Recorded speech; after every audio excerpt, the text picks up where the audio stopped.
얘, 너 이번 동창회 나간다며? 드레스는 뭐 입을 거야?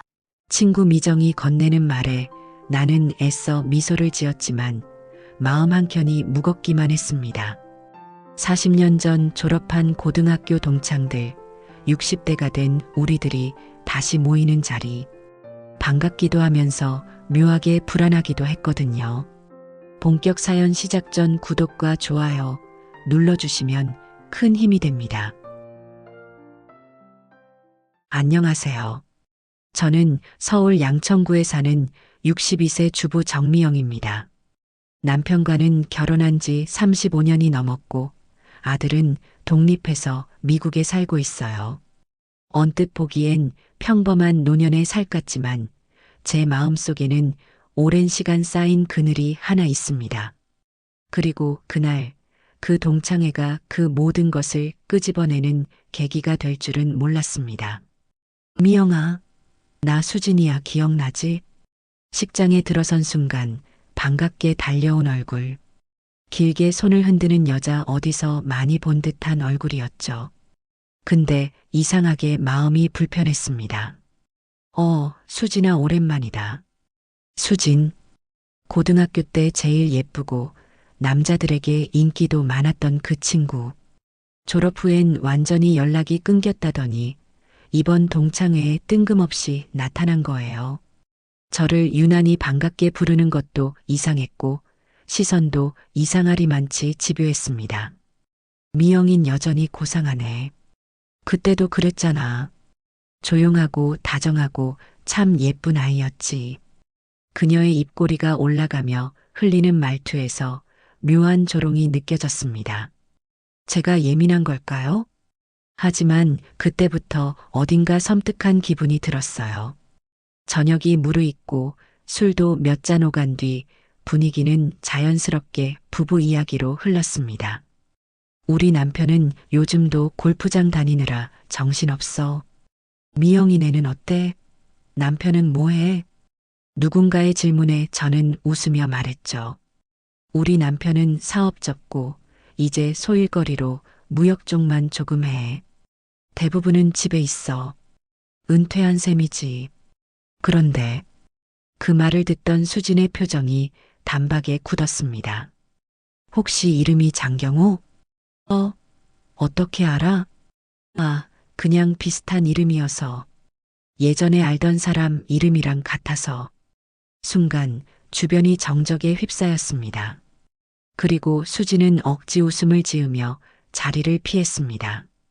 그때 저는 알아차려야 했습니다. 그녀가 말한 이름이 우리 남편 이름이었다는 걸. 동창회는 화기애애하게 끝났지만 제 마음속엔 의심이 잔뜩 남아 있었습니다. 수진의 반응, 그 눈빛, 그리고 이름을 듣고 굳어버린 표정. 다 우연이었을까요? 집에 도착하자 남편은 이미 거실 소파에 누워 TV를 보고 있었습니다. 잘 다녀왔어? 응, 다들 많이 늙었더라. 그렇게 말은 했지만 머릿속은 온통 수진 생각뿐이었습니다. 그리고 그날 밤 남편의 핸드폰을 몰래 보게 됐습니다. 예전엔 상상도 못했던 일인데 이상하게 자꾸 의심이 생기더라고요. 그리고 그 안에서 낯익은 번호 하나를 발견했습니다. 수진이라는 이름은 없었지만 어디선가 본 듯한 번호가 너무 자주 통화 목록에 있었습니다. 그날 이후 저는 조용히 남편의 행동을 관찰하기 시작했습니다. 외출하는 날은 언제인지, 전화는 몇 통이나 오는지, 표정은 어떤지, 말투는 어떤지. 그리고 제 의심은 점점 확신으로 바뀌기 시작했습니다. 왜 하필 그날, 왜 하필 동창회에서 그 수진이라는 여자가 나타났을까요? 그리고 왜 우리 남편의 이름을 알고 있었던 걸까요? 설마 아니겠지. 설마 내 친구였던 그 애가 내 남편과. 하지만 그건 시작에 불과했습니다. 곧 밝혀질 진실은 제가 감당할 수 없는 지경에 이르렀거든요. 요즘 왜 이렇게 자주 나가세요? 저는 조심스럽게 물었습니다. 예전엔 늘 집에만 있던 사람이 요즘은 주 23번씩 옷을 말끔하게 차려입고 외출하더라고요. 물론 남편은 그저 사업 미팅이라며 태연히 대답했지만 제 눈에는 뭔가를 감추는 눈빛이 분명히 보였습니다. 미영아, 사람이 은퇴했다고 매일 집에만 있으면 우울해져. 나도 바람 쐬러 나갔다 오는 거야. 괜히 의심하지 마. 그 말이 어찌나 매끄럽게 나오던지 그 자체로 더 의심스러웠습니다. 며칠 뒤 저는 다시 남편의 핸드폰을 확인했습니다. 그날 동창회 이후부터 계속 마음이 불편했고 번호 하나하나, 문자 내용 하나하나를 주의 깊게 봤습니다. 그리고 은하라는 이름의 저장명을 발견했죠. 그 번호는 수진이 동창회 끝나고 알려준 개인 번호와 똑같았습니다. 은하? 그게 누구지? 그리고 메시지. 오늘 너무 고마웠어요.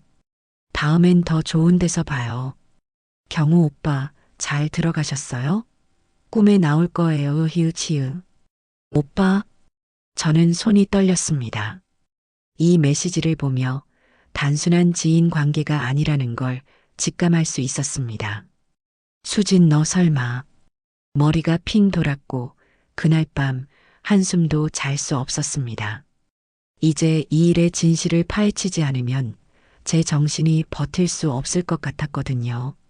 다음 날 저는 수진 아니 은하를 찾아보기로 결심했습니다. 예전 친구들에게 연락해 그녀의 최근 근황을 물었지만 이번 동창회에서 처음 봤어. 수진이 미국 이민 갔다고 들었는데 한국에 있었어? 이런 반응뿐이었습니다. 아무도 그녀의 최근 20년을 알지 못했습니다. 그녀는 마치 어디선가 갑자기 나타난 유령처럼 정체불명의 사람이 되어 있었습니다. 그러던 어느 날 카페에서 혼자 앉아있던 저에게 수진이 갑자기 다가왔습니다. 미영아, 여기서 또 보네. 우리 인연이 깊다니까. 그녀는 밝게 웃으며 제 맞은편에 앉았습니다. 저는 어색하게 웃으며 물었죠. 한국엔 언제 들어왔어? 작년쯤? 그냥 잠깐 들어온다는 게 이젠 눌러 앉았네. 그동안 어떻게 지냈는지 아무도 모르던데? 글쎄, 너무 오래됐지. 넌 남편이랑 잘 지내? 순간 그녀의 시선이 날카로워졌습니다. 제가 대답하기도 전에 그녀는 커피잔을 들며 웃었습니다. 그 오빠 참 다정하더라. 예전에도 그랬지. 그 말이 너무나 뜬금없고 섬뜩하게 들렸습니다. 예전에도? 도대체 언제부터? 저는 더는 참지 못하고 남편에게 따졌습니다. 수진이 기억나세요? 누구? 고등학교 동창? 동창회에서 봤다면서요. 은하로 저장돼 있던데요. 그제야 남편은 얼굴이 굳었습니다. 아, 그 친구. 그냥 동창일 뿐이야. 그런 것 가지고 왜 이러는 거야? 그냥 동창? 그럼 왜 매주 만나고 오빠 소리 들으세요? 남편은 침묵했습니다. 길고 무거운 침묵. 그리고 조심스럽게 말했습니다. 20년 전쯤 한동안 연락했었어. 그때 넌 아들 키우느라 바쁘고 나는 일에 치이고 그냥 잠깐. 잠깐? 이제 끝난 일이야. 지금은 아무 사이도 아니야. 저는 한참을 가만히 있었습니다. 입이 바싹 말라서 말이 안 나올 정도였죠. 잠깐이라는 말 한마디에 내 30년 인생이 얼마나 우습게 느껴졌는지. 당신은 알까요? 며칠 뒤 수지는 저를 다시 찾아왔습니다. 이번엔 웃지도 않았고 표정도 싸늘했습니다. 미영아, 너 혹시 내 남편이랑 나 사이에 진짜 아무 일도 없었다고 믿고 있니? 뭐라고? 넌 늘 착하고 순한 줄 알았는데 정작 바보였구나. 그녀는 제 귀에 속삭이듯 말했습니다. 경우 오빠 내 인생의 가장 뜨거운 남자였어. 그 말을 남기고 돌아서는 수진의 뒷모습을 보며 저는 주먹을 꽉 쥐었습니다. 끝났다고? 아니, 이제 시작이야. 경호 오빠 내 인생의 가장 뜨거운 남자였어. 그녀의 목소리는 낮고 차분했지만 그 안엔 잔혹한 독이 담겨 있었습니다. 말끝마다 조롱이 묻어났고 시선은 마치 승리자의 여유 같았습니다. 나는 그 자리에 멍하니 서 있었습니다. 울분보다는 황망함이, 분노보다는 굴욕이 먼저 몰려왔습니다. 왜 이제 와서, 왜 다시 나타나서 나를 무너뜨리는 걸까? 남편과 수진이 과거에 잠깐 만났다는 말. 그 한마디로 모든 것이 설명되지 않았습니다. 저는 몰래 집안에 있는 옛 앨범들과 서류들을 뒤졌고 남편의 오래된 다이어리 몇 건이 서재 구석에서 나왔습니다. 그리고 거기엔 이런 문장이 적혀 있었습니다. 그 아이와의 만남이 자꾸 아른거린다. 미영이와는 대화가 줄었고 그 아이는 나를 이해해줬다. 이제는 끝내야지. 더 깊어지면 안 된다. 그 아이 분명 수진이었습니다. 시간을 거슬러 올라가 보니 20년 전 우리 부부가 가장 바쁘고 가장 대화가 없던 시기. 그때 그녀가 슬며시 들어와 있었던 겁니다. 며칠 뒤 집 전화가 울렸습니다. 요즘은 거의 사용하지 않던 전화였기에 더더욱 이상했죠. 여보세요? 여보세요? 혹시 장경호 씨 댁 맞나요? 네, 그런데요. 아, 실은 수진 씨야. 은하 씨 소개로 연락드렸습니다. 예전에 경호 씨와 거래하셨던 자료 관련해서 말씀 나누고 싶어서요. 가슴이 철렁 내려앉았습니다. 거래, 소개, 이건 단순한 재회가 아니었습니다. 저는 친구 미정과 함께 수진의 과거를 조사하기로 했습니다. 미정은 예전부터 수진을 좋아하지 않았고 동창회 이후 제게 계속 걱정을 쏟아냈던 유일한 친구였죠. 미영아, 그 여자 그냥 우연히 나타난 거 아닌 것 같아. 예전에도 이상했잖아.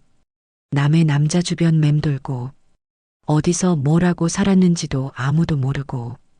우리는 동창생 몇몇에게 다시 연락했고 결국 수진이 미국에서 이혼 후 파산했으며 몇 년 전부터 한국에 들어와 은하라는 이름으로 부유한 남자들과 만남을 이어온 사실을 알게 됐습니다. 그녀는 살아남기 위해 돈이 있는 남자에게 접근하는 방식으로 삶을 이어왔던 겁니다. 그날 밤 남편이 잠든 틈을 타 통장 내역을 확인했습니다. 요즘엔 스마트폰 하나로 확인할 수 있었으니까요. 그리고 계좌 이체 내역에서 한은하라는 이름의 계좌로 500만 원씩 송금된 기록을 발견했습니다. 이건 뭐예요? 남편은 잠에서 깨자마자 당황한 얼굴로 말을 잇지 못했습니다. 미영아, 그건 그냥 도와준 거야. 수진이 힘들다길래 옛날 친구니까. 친구? 그럼 나한텐 왜 말 안 했는데요? 왜 몰래 보내셨어요?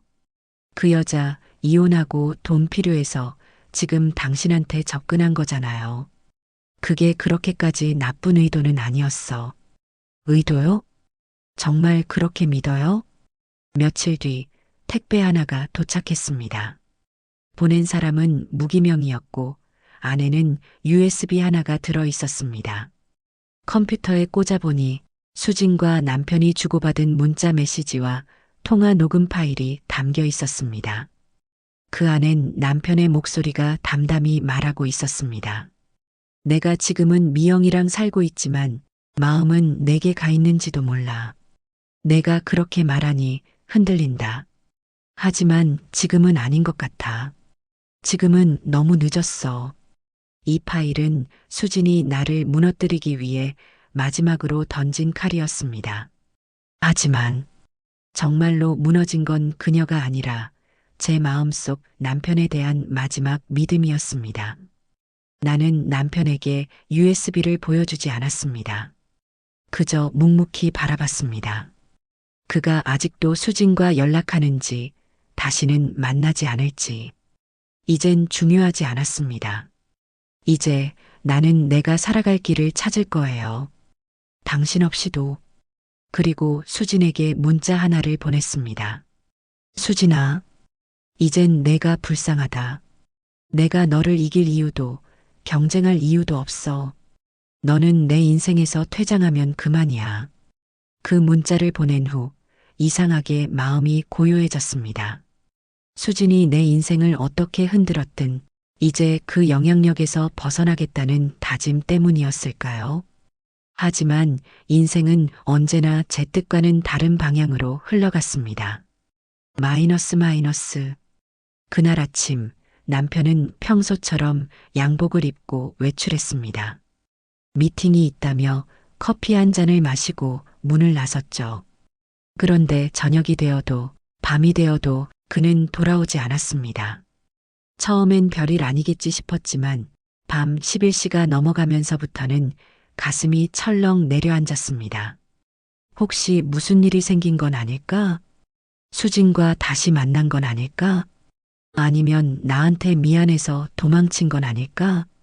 경찰에 실종 신고를 넣을까 고민하던 중 남편의 통화 기록을 확인할 수 있는 앱이 설치되어 있다는 사실이 떠올랐습니다. 그 앱을 열자 마지막 통화 시간이 눈에 들어왔습니다. 오후 4시 12분. 통화 상대 수진 은하. 그 순간 머릿속이 하얘졌습니다. 그리고 그 번호로 전화를 걸었습니다. 여보세요? 받지 않았습니다. 다시 한번. 여보세요? 이 번호로 다시는 전화 걸지 마. 짧은 한마디. 그리고 바로 끊어졌습니다. 다음 날 아침 남편의 서랍을 정리하다 갈색 봉투 하나가 눈에 띄었습니다. 미영에게라고 쓰여 있었습니다. 손이 떨리는 가운데 저는 그 봉투를 열었습니다. 편지는 짧고 조용했습니다. 미영아, 너에게 너무 많은 상처를 줘서 미안해. 내가 왜 그랬는지 나조차도 나를 이해하지 못할 때가 많았어. 그 사람과의 일은 정말 오래전에 끝냈다고 생각했는데 내 마음 한켠에 남아있던 죄책감이 나를 더 어리석게 만들었어. 이제 모든 걸 정리하려고 해. 조금 시간이 걸릴지 몰라. 돌아올 수 있을지 모르겠지만 내 앞에 떳떳해질 때까지 조금만 기다려줘. 편지의 말투는 분명 무책임한 회피가 아니었습니다. 차라리 무언가를 정리하고 싶어 하는 사람의 마지막 고백 같았죠. 그날 오후 저는 남편의 책상에서 계약서 한 장을 발견했습니다. 수진의 이름이 적힌 투자계약서, 거액이 오간 투자금, 그리고 공동 명의로 설정된 계좌. 그녀는 단순한 내연녀가 아니었습니다. 남편의 사업 자금을 일부 제공했고 그 대가로 지분을 챙기고 있었던 겁니다. 말하자면 은밀한 비즈니스 파트너. 며칠 뒤 인터넷 기사 하나가 저를 충격에 빠뜨렸습니다. 전직 무역업 대표 수십억 투자금 사기 혐의로 피소 예정. 투자자 여성 어씨, 피해자 주장 연애 감정 이용당했다. 기사에 실린 여성의 실루엣은 누가 봐도 수진이었습니다. 그녀는 자신이 피해자인 양 언론에 제보했고 남편은 하루아침에 사기꾼이 되어버렸습니다. 그녀가 진짜 원하는 건 복수였던 걸까요? 아니면 돈이었던 걸까요? 며칠 뒤 경찰에서 전화가 왔습니다. 장경호 씨 지금 병원에 계십니다. 의식은 있지만 심리적으로 불안정해서 가족이 필요하다고 하네요. 숨이 멎을 것 같았습니다. 그리고 한 걸음에 병원으로 달려갔죠. 남편은 많이 야위어 있었습니다. 눈가엔 깊은 주름이 내려앉았고 머리칼엔 흰 눈이 내린 듯 세월이 가득했습니다. 미영아. 그 한마디에 저는 눈물을 쏟고 말았습니다. 왜 그렇게까지 했어요? 왜 나한테는 다 숨기고. 나 자신이 부끄러웠어. 수진이랑 과거를 끊었다고 생각했는데 그 애가 다시 내 앞에 나타나니까 잠깐 흔들렸어. 그게 전부야. 그런데 그게 이렇게 커질 줄은. 남편은 병원에서 며칠을 더 머무르며 상태를 회복했습니다. 그 사이 저는 수진이 제기한 민사소송과 언론 대응을 처리해야 했습니다. 법률 자문을 받고 변호사를 선임하고 남편의 과거 거래 자료를 정리하며 밤을 새웠습니다. 이젠 내가 지켜야 했습니다. 무너진 가정, 부서진 이름. 그래도 내 남편이니까. 당신 정말 어리석었어요. 그 여자를 다시 받아들였다는 게 아니라 자기 인생에서 도망치려 했다는 게 미안해. 그 말밖에 못하겠어. 마이너스 마이너스 마이너스 마이너스. 경우 오빠는요. 내 인생을 2번 망친 남자예요. 수진이 언론과의 인터뷰에서 한 말이었습니다. 그녀는 완전히 피해자의 얼굴을 하고 있었습니다. 그리고 저는 그 연극의 막이 내려오기 전까지 그녀가 왜 그렇게까지 하는지 도무지 이해할 수 없었습니다. 하지만 진실은 늘 예고 없이 드러나는 법이죠. 며칠 후 우리 집 앞으로 법원에서 등기 우편이 도착했습니다. 민사소송 제기 및 가압류 신청 통지서. 보낸 사람은 한은아, 그러니까 수진이었습니다. 그녀는 남편이 약속한 투자금을 반환하지 않았다는 이유로 총 3억 원 상당의 손해배상과 서울 강서구에 있는 우리 집의 가압류 처분을 신청한 상태였습니다. 남편은 아무 말 없이 고개를 숙였습니다. 도대체 왜 그런 계약을 했어요? 그땐 몰랐어. 그 애가 그렇게 악의적으로 행동할 거라고는. 그날 밤 친구 미정이 제게 USB 하나를 건넸습니다. 이거 내가 꼭 봐야 할 것 같아서. USB 안에는 수진의 과거를 취재한 한 프리랜서 기자의 영상, 인터뷰가 담겨 있었습니다.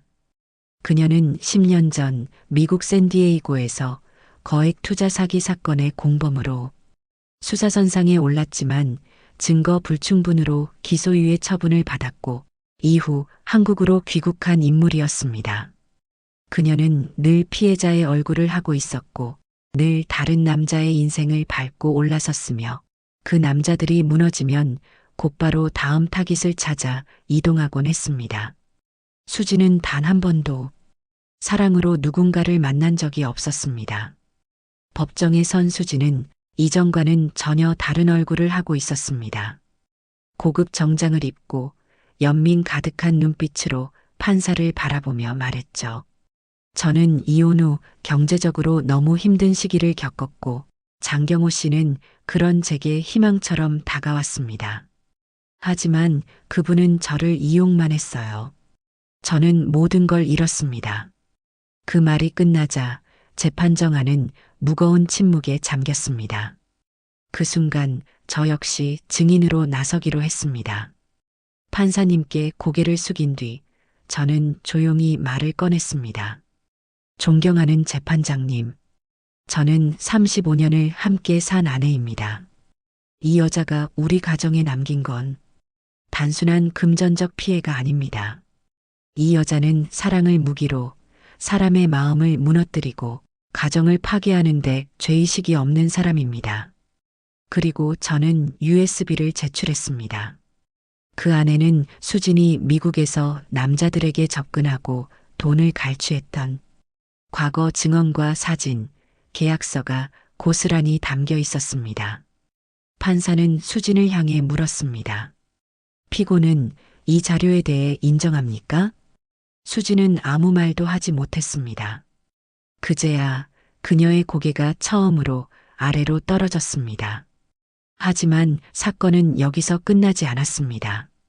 수진의 계좌에서 송금된 자금 일부가 장경호 명의의 해외 계좌로 들어가 있었던 사실이 밝혀진 것입니다. 그 뜻은 남편 역시 그녀의 행각에 일정 부분 동조하거나 묵인했을 가능성을 시사했죠. 남편은 크게 동요했습니다. 그건 내가 잠깐 정신이 나갔을 때 그 애가 계속 부탁해서 그 돈은 다시 돌려주려고. 법정은 술렁였고 저도 그 자리에 멍하니 앉아 있었습니다. 믿었던 사람조차 완전히 신뢰할 수 없다는 그 진실이 제 심장을 찢어놨습니다. 그날 밤 집으로 돌아와서 나는 남편과 단둘이 앉았습니다. 솔직히 말해요. 그 돈, 당신도 같이 도운 거죠? 남편은 고개를 떨궜습니다. 그리고 조용히 말했습니다. 나도 무너졌던 거야, 미영아. 그 사람한테 휘둘리면서도 내가 뭐라도 된 줄 알았어. 정신 차려요. 난 당신이 약해진 것도 흔들린 것도 이해해요. 하지만 책임까지 회피하면 그땐 나도 당신을 포기할 거예요. 며칠 후 저는 남편에게 이혼 서류를 건넸습니다. 잠깐 떨어져 있어요. 우리 각자 좀 정리하고 돌아보자고요. 남편은 아무 말도 하지 못한 채 고개를 끄덕였습니다. 다시 돌아올 기회는 줄게요. 하지만 그건 반성한 사람에게만 해당되는 기회예요. 남편은 짐을 싸고 나갔습니다. 수지는 언론에선 더 이상 모습을 드러내지 않았고 소송은 증거 자료가 확정되며 우리 측의 승소로 기울기 시작했습니다. 그리고 저는 오래전 제 모습을 찾기로 했습니다. 30년 전 누군가의 아내가 아니라 오롯이 나였던 그 시절처럼 남편이 집을 떠난 지 어느덧 한 달이 지나고 있었습니다. 처음 며칠은 그저 조용한 집안이 낯설고 허전했지만 시간이 갈수록 묘하게 숨이 트이는 느낌이 들었습니다. 누구 눈치도 보지 않고 내 하루를 내가 결정할 수 있는 삶. 결혼 35년 만에 처음 느끼는 해방감이었습니다. 그동안 못했던 것들을 하나씩 해보기 시작했어요. 아침마다 근처 공원으로 산책을 나갔고 수첩을 사서 하루하루 일기를 쓰기 시작했습니다. 그리고 온라인으로 그림 수업도 신청했죠. 처음엔 붓을 잡는 것도 어색했는데 나중엔 그림을 그리다 울컥한 적도 있었어요. 이제라도 나를 돌볼 수 있어서 다행이다. 미영아, 잘 지내지? 한 달여 만에 걸려온 전화는 조심스럽고 차분했고 조금은 떨려 있었습니다. 그래요. 전 잘 지내요. 나 그동안 많이 생각했어. 그리고 당신한테 뭐라도 말해야 할 것 같아서. 무슨 말이요? 그 사람이 다시 나타났어. 남편이 말한 그 사람은 수진이었습니다. 그녀는 또다시 남편에게 연락해. 지금이라도 내 편이 되어주면 모든 걸 없던 일로 해주겠다며 합의서를 들이밀었다고 했습니다. 그 여자는 마지막까지 이용만 하려고 하네요. 나도 이제 알겠어. 그 사람이 날 좋아한 게 아니라 내가 가진 것만 보고 있었던 거란 걸. 며칠 뒤 법원은 수진의 손해배상 청구를 기각하고 오히려 명예훼손 혐의에 대해 반소를 인용해 수진에게 2천만 원의 배상 명령을 내렸습니다. 그 소식을 들은 날 저는 남편에게 문자를 보냈습니다. 이제 끝났네요. 당신도 그 여자의 망령에서 벗어나길 바래요. 그날 저녁 남편은 조심스레 우리 집 앞에 섰습니다. 손엔 작은 꽃다발 하나를 들고 있었습니다. 들어올 수 있을까요? 일단 앉으세요. 우리는 마주보고 앉았습니다. 어색하지만 묵직한 공기 속에서 남편은 입을 열었습니다. 내가 당신한테 정말 미안해. 당신이 아니었으면 난 완전히 망가졌을 거야.